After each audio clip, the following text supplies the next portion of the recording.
Coaching in Session. Your exclusive destination for unparalleled personal and professional growth. With your host, Michael Rearden. Whether you choose to live within limits or break free, your mindset journey begins here. I don't know about you, but when it comes to trusting someone, it has to be built. Now, this is the old me. When I was in Connecticut, we just have a different mindset up north. We are New Englanders. We are nutmeggers. If you're from Connecticut, you're a nutmegger. It sounds like a swear word a little bit, like when you say it, you're a nutmegger.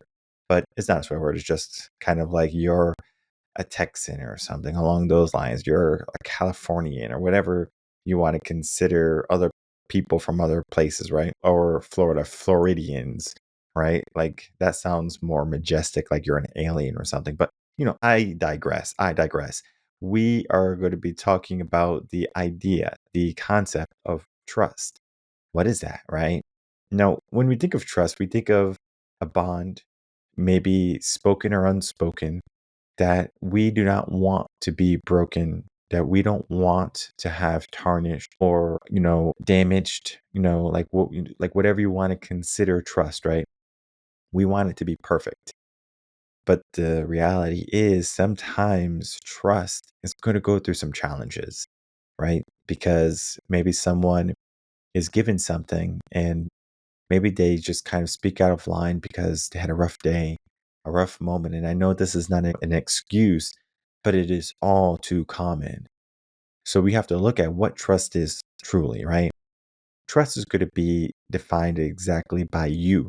Because you might trust someone who stabs someone else in the back, but says they won't stab you in the back. But if I see someone stabbing someone else in the back, I'm not going to trust them, even if they don't stab me in the back, right? Because we all have the potential to do bad things in life.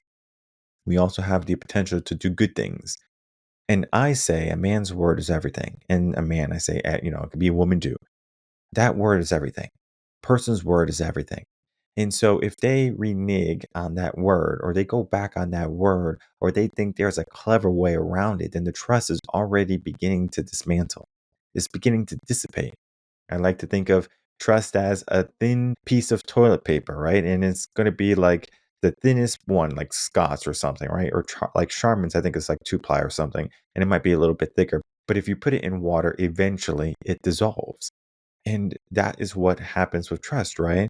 You might say, oh, I'm going to trust you and everything's going to be good. And maybe it just happens automatically because someone else trusts them and maybe it works out.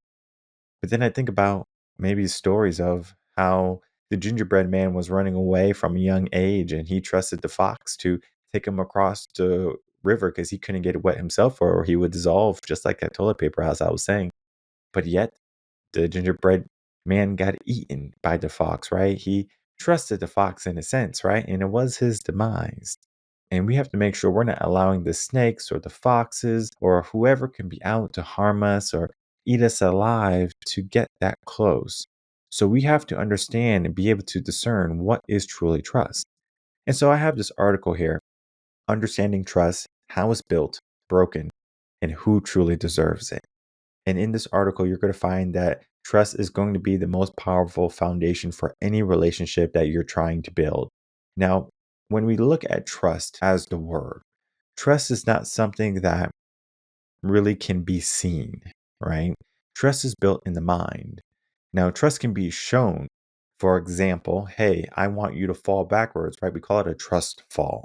And either I catch you or I don't catch you. And I'm sure people have seen videos or maybe even been there in moments when they were supposed to do a trust fall and the person fell forward instead of backwards. Who was the person at fault? The person who fell the wrong way or the person who didn't catch them? And this is what trust is, right? It can be confusing because we might say, I was under the impression that we had to do this versus we had to do that. And now one person feels as if they've been betrayed while the other person feels as if they were doing the right thing while the other person had their own agenda. Can we go against someone else's agenda and say, hey, you are doing things that are not helpful, right? You're making it more difficult to do things. I think of like if someone is working backwards. For example, let's say I'm digging a hole because I want to plant a tree and my dog is over here throwing dirt into the hole, or my kid is throwing dirt into the hole that where I'm digging. Eventually, at some point, I'm going to snap. And it's not that I don't trust him. It's just that we're not working in unison. The goal is to dig a hole, not to put dirt in the hole. When it comes to trust, the idea of trust is to make it stronger, not weaker. So we have to look at what is the objective. Oftentimes, the objective of trust is to kind of have something out of sight, out of mind, to allow the mind to understand that you're in a safe area, right? Most people, they want to feel trusted when they're in certain places like work or home or at school, whatever it be. They want to feel a level of trust, and that trust is typically linked to security. So I want to feel safe and secure. I trust that I'm going to be safe and I'm going to be secure. I trust that people are maybe going to challenge me, of course, right? That's not a break of trust. But some people think that, if you object them, that trust is a betrayal, right? Like you're betraying me because you're not on my side. And that is not what trust is, right? I would rather someone tell me I'm doing wrong things and bad things than to be led on my whole life thinking I was doing the right thing. Because a villain might not truly understand that they're a villain unless they can see their evil acts and say, how is this helping? Some people, they just have missions and goals in life because they have objectives. Villains, I think of villains, they have a goal, right? Maybe it's to rob a bank, right? Yeah, of course it's against the law, but the objective is money, right? I'm going to get some money. I'm going to do something. And maybe they're going to be like Robin Hood. Robin Hood was a robber, right? But yet he's not a villain. Yet he's a good guy, right? He stole stuff. Same thing as that villain stole things from the bank. But yet we villainize the villain who stole from the bank, and we, promote Robin Hood who stole from the rich. The banks are rich. And all of this is a mindset now because we're looking at how we can say one person is good and one person is bad, one person is a hero, one person is a villain. How can I trust this person if they're doing the same thing? So we have to think in opposites now. And the reality is, we cannot be thinking in a two-tone factor when it comes to trust. We can't say that, okay, if you are my brother or my sister, if you do this, I can trust you. And then all of a sudden, someone else does the opposite, and then you say, I'm still going to trust you, right? You need to be very clear, very similar to your values on what trust is for you and what can build and what can break that trust.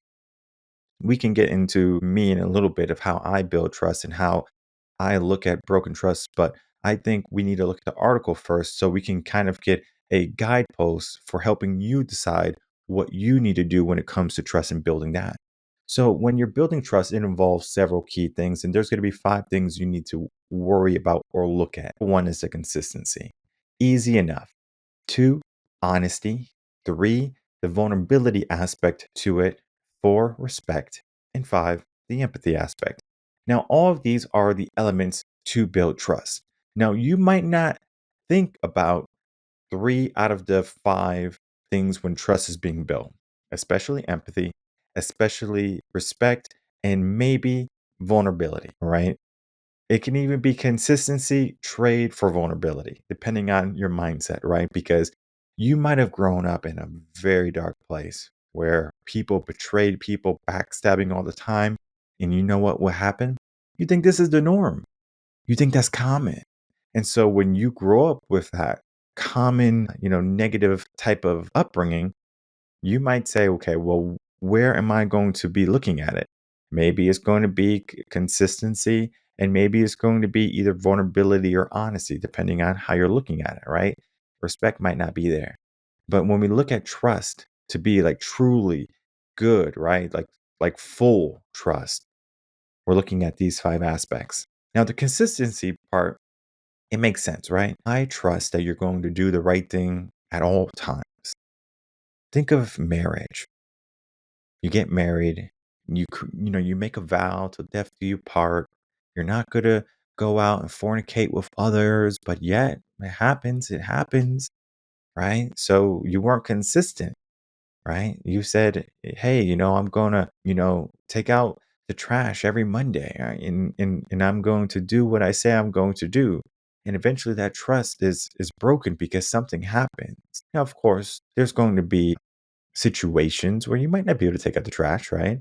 But there's not going to be situations where you fell in the bed with someone and had intercourse with them because what happened? Like, yeah, we were just at the same bar and something happened, right? If you think about last week, right? You were attracted to them, you felt some level of affection, but you weren't connected to them. Is that cheating? And I know people, they will say that it's not cheating if there's no connection, but it is, right? Like let's be real. So consistency, right? Doing the things when you have to do them at all times, not sometimes, not when you feel like it, at all times. Now, sometimes that can break, but when we look at the forgiveness aspects, we can look at the consistency aspect also. We have to be consistent. We have to be someone who is solid, right? Typically, when you get in your car, you want it to start, right? You push the button or you turn the key. You want your car to start. You want that consistency. And the same thing is true in any relationship you have. You want your relationships to be built on that trust, the same trust as if you get in the car and it can take you from A to B. And of course, you need to understand what that type of friendship is or relationship is, because you might have people who are ride or die people, and you might have people who are just your emotional support groups. And you need to understand where they are on that spectrum, because you just can't say, hey, my best friend, I'm going to ask them for money. They're not your bank teller. So if they don't give you money, can you say you don't trust them? All of this is to be said, right? There's many factors that need to be looked at when it comes to what type of friends and relationships you want to have, and then what does trust mean for you and them. And then we look at number two, honesty, right? Honesty is maybe the most easy one to understand, but it is maybe the one that is going to be the hardest one to commit to long term. Because a little white lie here or there never hurt anybody, right? Well, it does. Because someone might say, hey, going back to the money thing, I need some money to pay my rent, but yet they're going on a vacation next week. And you might say, wait 1 second, you're going on a vacation and I'm over here slaving away. You said you needed some help with rent and I want to do that for you because I believe that you would do that for me, right? Guess what? Now that honesty is starting to break down. It's like, what are you truly using that money for? Oh, I did need money for the rent. Okay, great. But then why are you going on trips if you need help? And so now it's a battle of critical thinking and common sense where you might say, is this person just using you or is this person just not financially literate and they don't know how to balance their money? Both are not good for a long lasting friendship because a friendship should not be dependent on two people relying on someone. It should be two individuals that are confident in themselves and are able to sustain themselves and that they can go into a relationship or they can go into a friendship and both people just kind of embellish someone. I'm here to support you, but then again, it's just like a neck, right? Your neck can hold up your head, but how many kids are holding their head that on their desks in school or whatever it be? You have a neck for a reason, meaning you're able to support yourself. So you take people who can support themselves and you bring them together and you have a good time. You build the friendships. And then, of course, there might be moments when you test their trust or something like that. Hey, can you take me to the airport? My car broke down. Can you pick me up? Something along those lines, right? That can build connection and that can build trust. And you're just honest about everything that you do. There's no snakes, there's no ulterior motive, there's no talking behind your backs. I can't tell you how many people are two-faced when it comes to, hey, you should trust me because I'm a family member. Just because you're family doesn't mean anything. Because most family members will be dishonest with you more than the person who's trying to rob you on the street. At least they're telling you what they want. Then we get into three, vulnerability.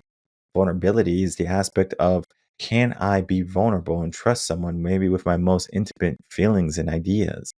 I think of when people they come for coaching, they have to be vulnerable to me, right? They're telling me everything that's wrong, not just some, like typically is everything. We go into detail. And I just imagine, just being on the other end, how difficult could that be to trust someone, especially someone you have just met? And of course, you could have listened to the podcast a little bit and maybe just consultation and you worked with me a little bit. But when a new problem, arises, you might say, what would Mike think of me if I said or I did this? And the reality is, the trust that I have, with a client is you could tell me anything. You could tell me you robbed the bank. It's fine. Okay. But at the end of the day, I'm going to look at it as, do we want to keep going down this road? Because we're going to look at the pros and cons for everything you tell me. We look at the pros. Yeah, sure. We get some quick money, right? But the cons, maybe we're going to go in jail for a long time. Do you want to risk that? Like, is it worth it? Of course, I'm no snitch. I'm not going to tell the cops, and the cops call me and they're going to say, did this person confess that they robbed the bank? I'm going to say, officer, I don't know what you're talking about. That's it. That's the reality. I'm not going to break a client confidentiality type of conversation, right? You tell me something, that's it. All right. If you tell me something and I say I'm going to do it, that's it. I'm going to do it. There's no, I'm not feeling like it today.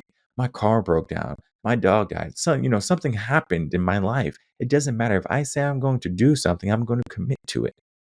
Now, of course, there's going to be times when you pivot, sometimes when you have to make some adjustments.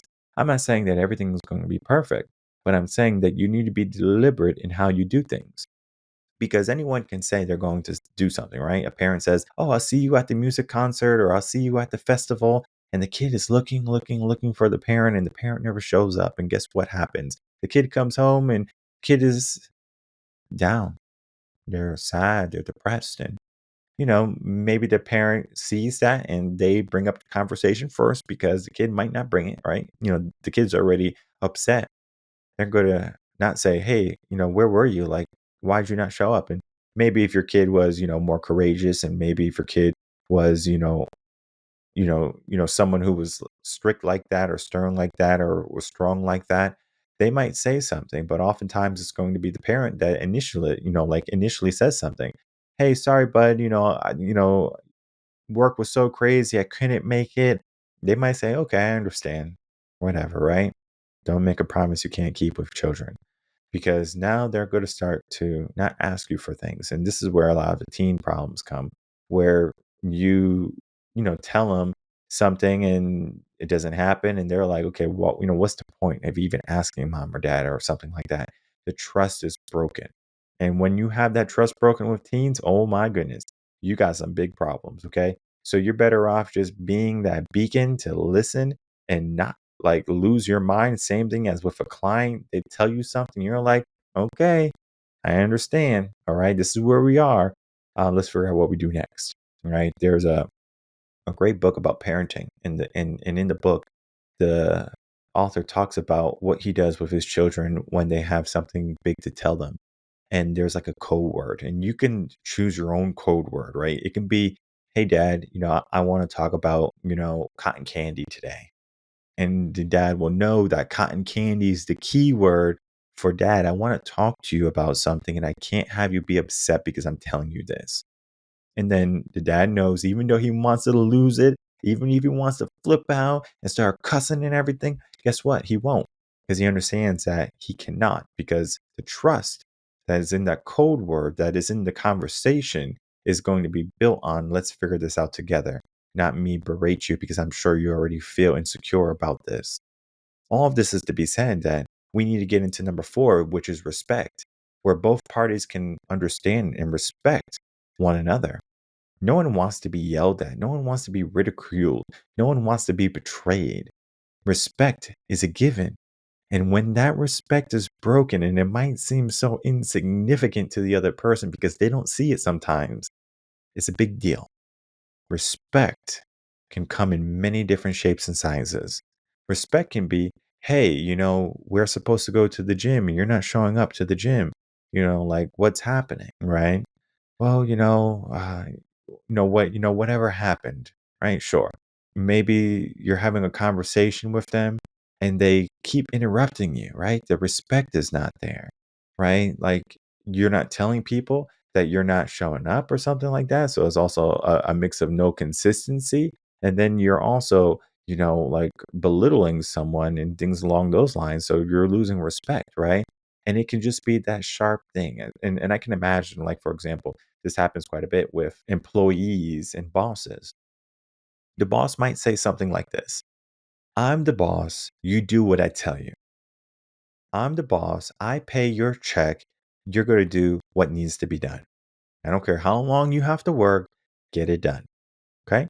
Well, guess what? The respect is not there, right? because now they're going to feel as if they're just a pawn, a piece of the puzzle, right? Just another cog in the wheel. And so the respect aspect is going to be out the window so quick. And then you're going to wonder why you don't like that job anymore because you don't feel respected. You don't feel appreciated. That's why when it comes to executives and leadership, you need to look at more than just the surface level stuff. Last part, 5, empathy. We all know that people are going to have ups and downs in life. I know there's people who are going to have money problems. I know there's people who are going to be dealing with some type of loss or grief in their life. And I'm not expecting them to, during that moment to be consistent and to not be vulnerable or something along those lines. I'm going to expect them to be human. I understand what is happening. And so I need to be putting myself in people's shoes, not to walk in them, but to understand them. Because I might not understand what a person that is going through divorce is feeling, but I can understand what a person is going through if they lost someone, but it won't be the same exact thing because my upbringing is different than their upbringing. So we have to look at things through a lens. And so it's not the lens of me being a scientist and I'm going to take like a microscope and I'm going to say, let me look at everything in fine detail and let me start to fix things for you or to, make things, very clear for you to understand. No, no, no, no, no. This is for me to say, hey, I see, right? And, that might take some time to heal. And with time, great, things get better. But if not, then we look at the alternatives. If a person is not showing up and they're not doing what they need to do for a long period of time, or they're not being consistent, and maybe they're lying about things, and the trust is going to slowly start to dissipate, and maybe that's going to lead to a friendship that is going to be forgotten. Can't tell you how many friends that were once there that are no longer there, and it's not that they're bad people. It's just that there was a moment where one of these 5 areas, there was a fracture, and then I had to make a choice. Do I choose to fix this fracture, to kind of forget the fracture, or to say, you know what, let's move on?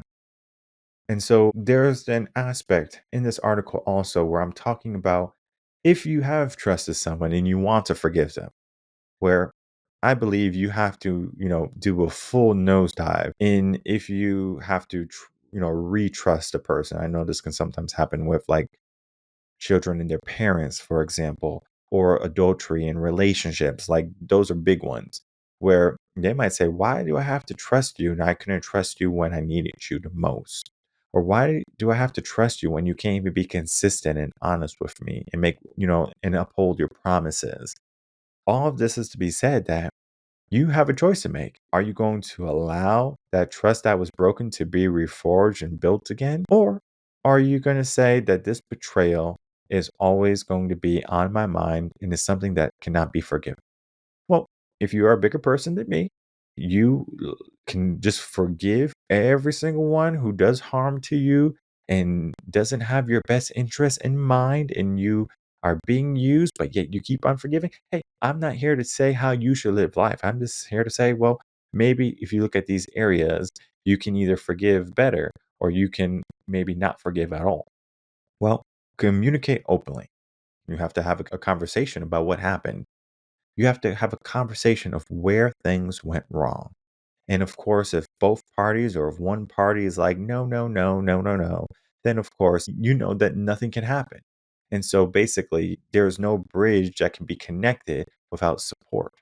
If one person doesn't want to be the connector, then we already know that no matter how much open communication we have, we're not going to be able to connect again. Then we look at boundaries, setting boundaries. Maybe you set boundaries, you're like, hey, don't do this.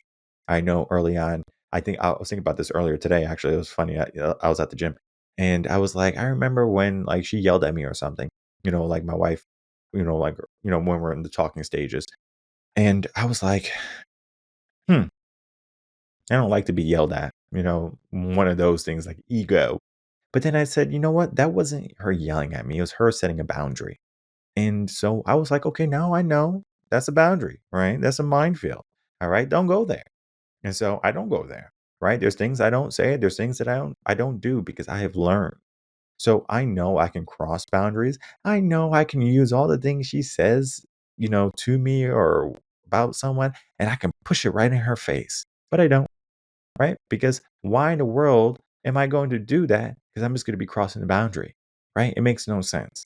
So we have to understand that there might be certain things that, of course, we can leverage against someone to kind of win an argument. But just because we won the argument, we also won, like a path in one direction to no friendship anymore.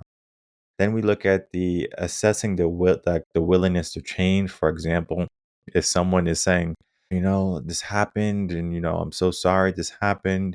It won't happen again. And they're really sincere about that, then sure, right? We can look at it as this is a real, apology. But then maybe they apologize just like I said.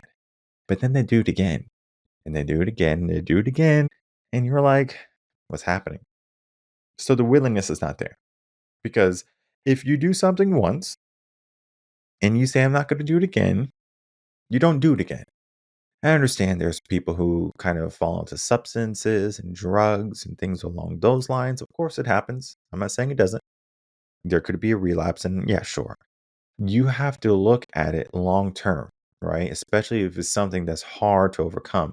It might not take a week, it might not take a month, it might not even take a year. But if they're consistent and not showing up year after year after year after year, there's something bigger, there's something wrong. They're not willing to make the change because change is going to be something a person has to make, and it takes anywhere from 3 to 9 months.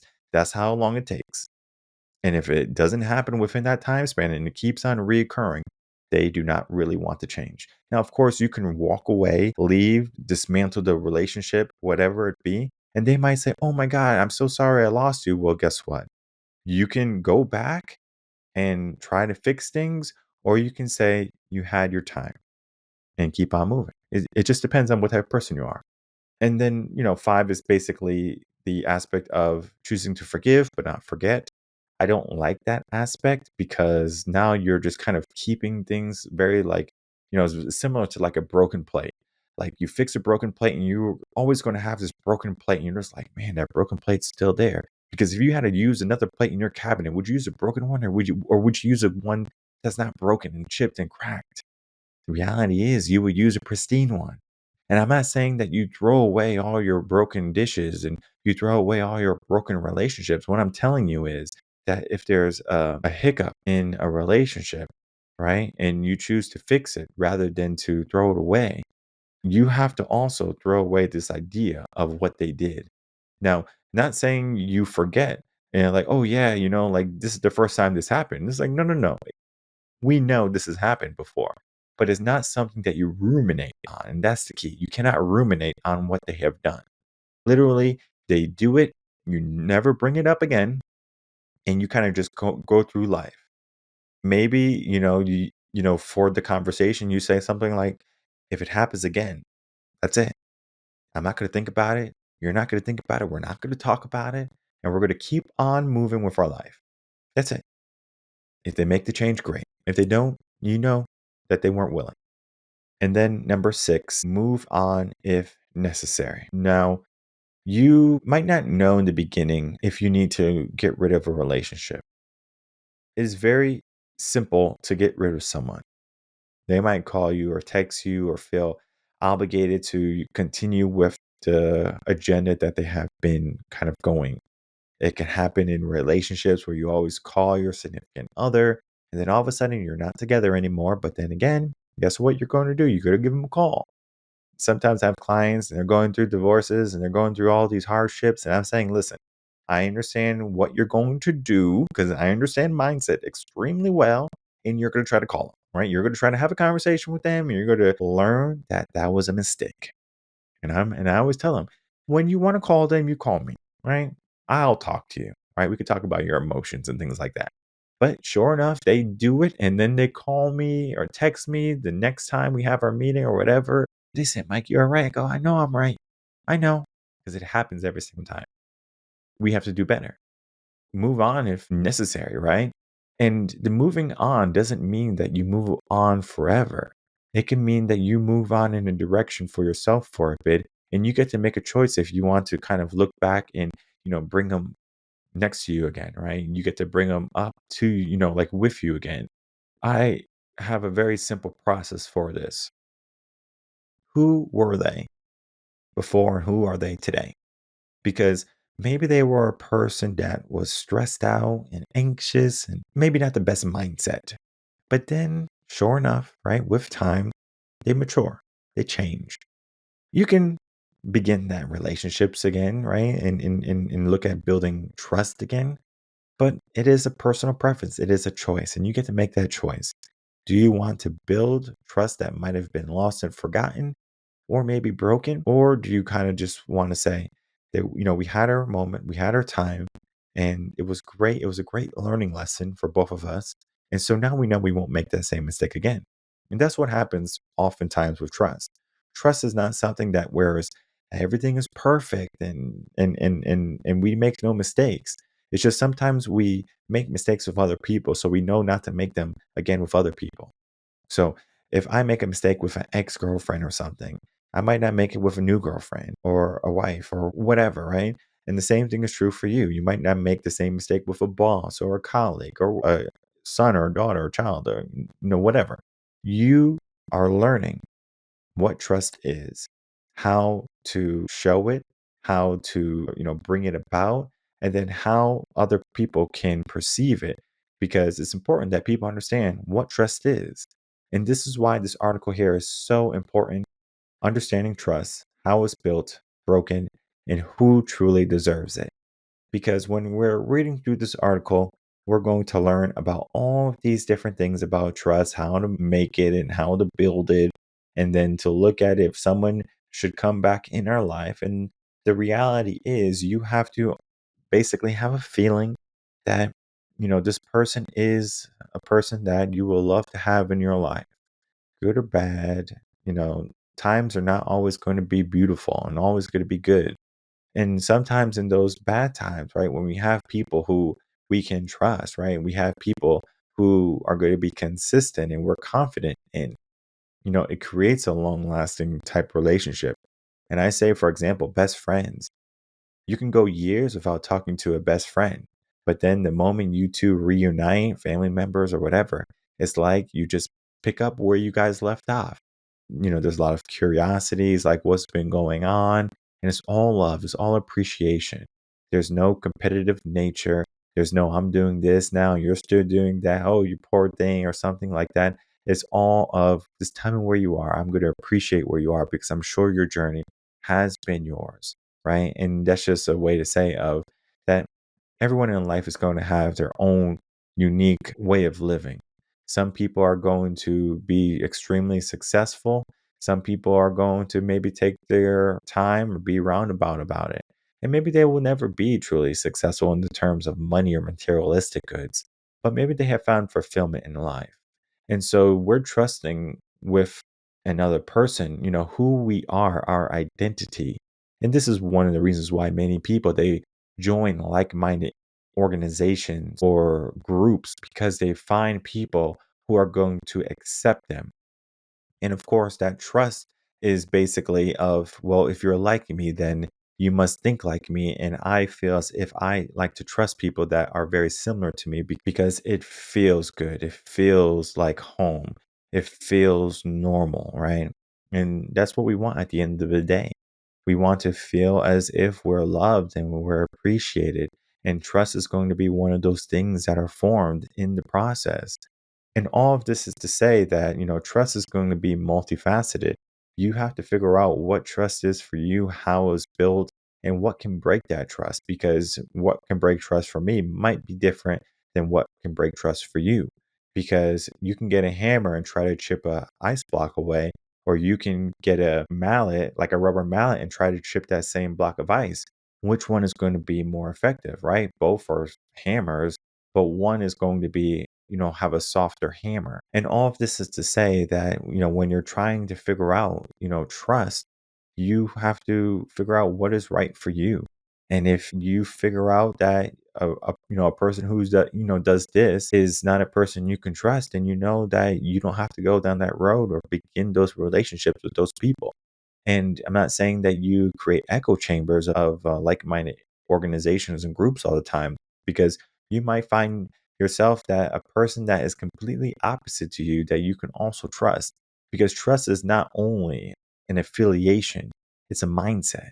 And the mindset typically is going to come from an upbringing, from characters and values, all mixed together to create what trust truly is. You get to know a person by either the words they say or the actions that they do.